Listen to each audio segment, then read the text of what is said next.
السلام علیکم۔ روزانہ سبق آموز کہانیاں اور واقعات سننے کے لیے چینل کو سبسکرائب کر لیں۔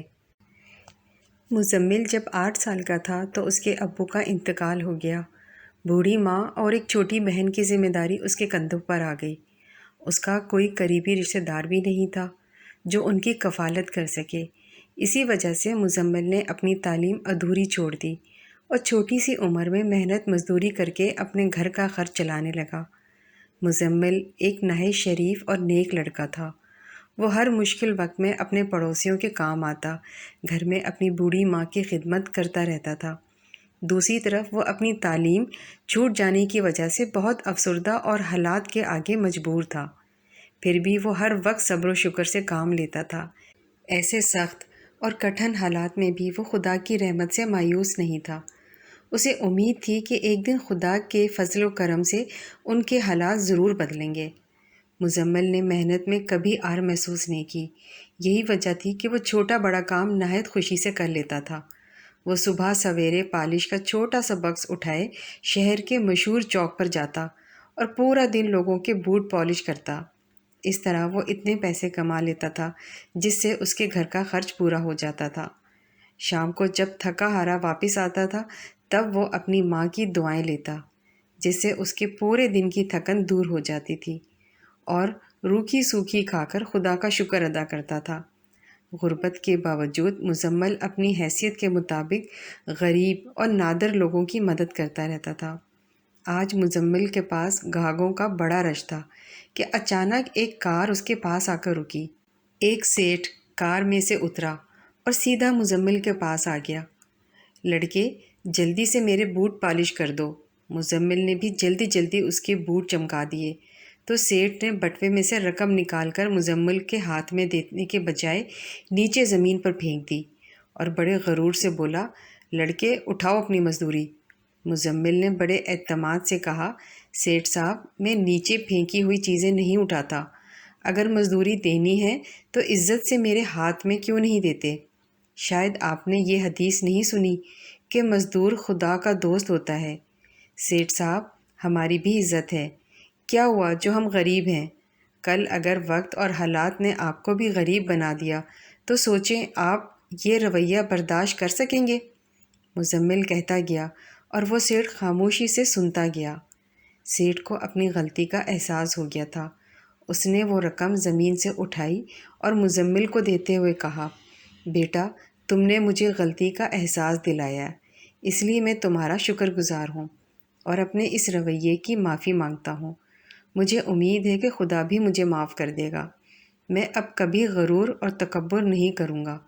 سیٹھ صاحب، غلطی کا احساس ہی اس کی سزا ہوتی ہے۔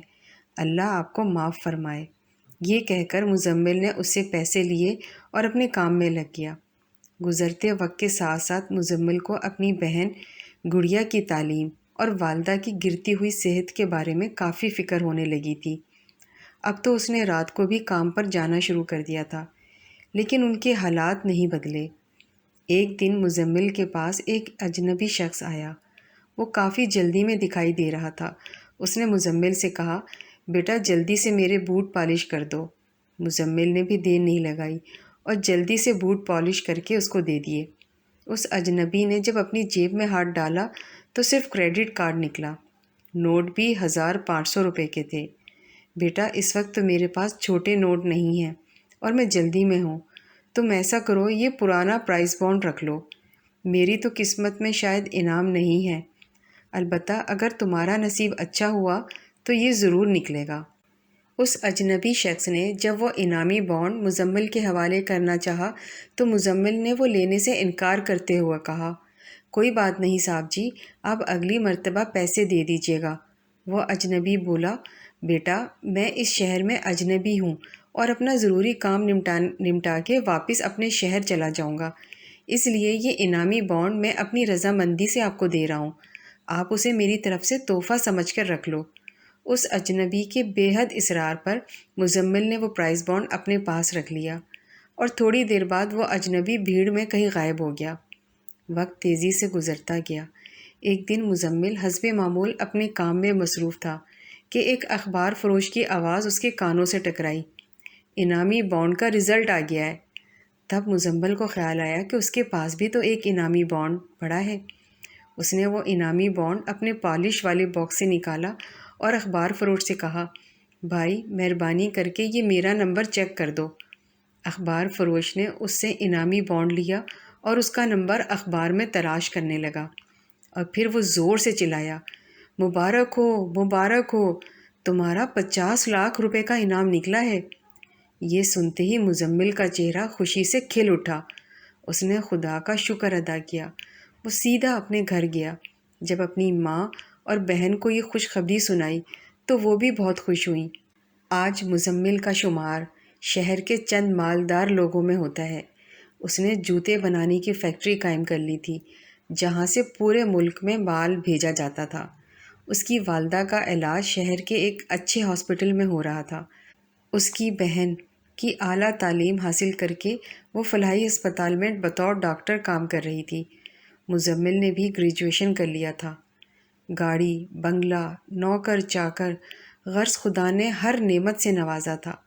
مزمل نے شادی بھی کر لی اور اپنی زندگی فلاحی کاموں کے لیے وقف کر رکھی تھی۔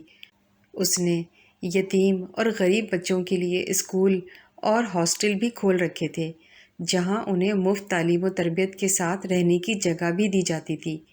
اتنی ساری دولت کے باوجود بھی مزمل اپنا پرانا وقت کبھی نہیں بھولا تھا۔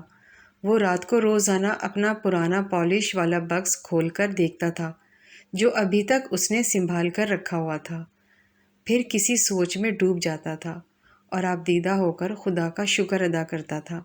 ایک دن اس کی بیوی نے پوچھ ہی لیا تو اس نے جواب دیا، بیگم، انسان کو اپنی حیثیت کبھی نہیں بھولنی چاہیے۔ میں اس پالش کے باکس میں اپنی غربت یاد کرتا ہوں، تاکہ دولت کے نشے میں کہیں مغرور نہ ہو جاؤں۔ اس طرح مجھے سکون ملتا ہے اور میں اپنے خدا کا شکر ادا کرتا ہوں۔ اگر آپ اس طرح کی ویڈیوز روزانہ دیکھنا چاہتے ہیں تو ہمارے چینل کو سبسکرائب کریں، لائک کریں اور بیل آئیکن کو آل کلک کریں۔